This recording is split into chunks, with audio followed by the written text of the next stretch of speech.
ఐటీలో చేరితే మా పిల్లగాడు అమెరికాకి వెళ్తాడు, డాలర్లు వస్తే దాంతోపాటు పెళ్ళై కట్నం కూడా వస్తుంది అనే తల్లిదండ్రులు ఈరోజు ఆర్టిఫిషియల్ ఇంటెలిజెన్స్ వల్ల వేలాది లక్షలాది మంది ఉద్యోగాలు పోయి తల్లిదండ్రులకు భారమై వెనక్కి రాలేక అక్కడ ఉండలేక సమస్యలు ఎదుర్కొంటుంటే ప్రపంచంలో వచ్చిన మార్పు, వైట్ కాలర్ జాబ్స్ లేవు, వైట్ కాలర్ జాబ్స్కు కష్టం అనుకున్నప్పుడు యంగ్ ఇండియా స్కిల్స్ యూనివర్సిటీని మొదలుపెట్టి వాళ్ళకి స్కిల్ నేర్పించి certificate course, diploma course, degree course ప్రపంచంతో పోటీ పడే విధంగా మార్చి young India skills university public private partnership మేమే యూనివర్సిటీ పెడితే నా దగ్గర 14 యూనివర్సిటీలు ఉన్నాయి.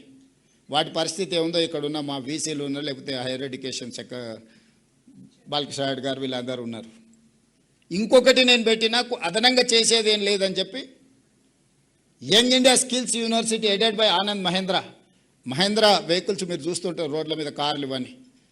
Mahindra group of companies chairman మన young India skills university chairperson ఈరోజు. Board of directors Reddy labs CEO one of the board of director, Apollo hospital CEO one of the director. ప్రపంచంలోనే success story ఉన్న కార్పొరేట్ కంపెనీల CEOలు ఈరోజు మన young India skills university board of directors.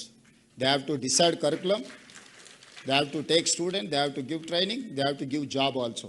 ఈరోజు మన young India skills యూనివర్సిటీలో 2 months back vice chancellor గారు అనౌన్స్ చేసిండ్రు, 1000 మందికి ట్రైనింగ్ ఇస్తే 1000 మందికి ఉద్యోగం వచ్చింది.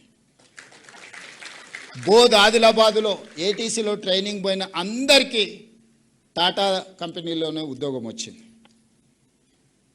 వీటన్నిటిని లేబర్ డిపార్ట్మెంట్లో ITIలు, పాలిటెక్నిక్ వచ్చేసి టెక్నికల్ ఎడ్యుకేషన్, స్కిల్స్ యూనివర్సిటీ వచ్చేసి IT అండ్ ఇండస్ట్రీస్ కింద ఉంటే వీటన్నిటిని సింగిల్ అంబ్రెల్లా కిందకి తీసుకొచ్చి యంగ్ ఇండియా స్కిల్స్ యూనివర్సిటీ అండర్లోనే పాలిటెక్నిక్, ATCలను, ITIలను అన్నిటిని ఒక దగ్గరికి తీసుకొచ్చి hundreds of crores దాని మీద ఖర్చు పెట్టి పిల్లల్ని ఎంపవర్ చేసి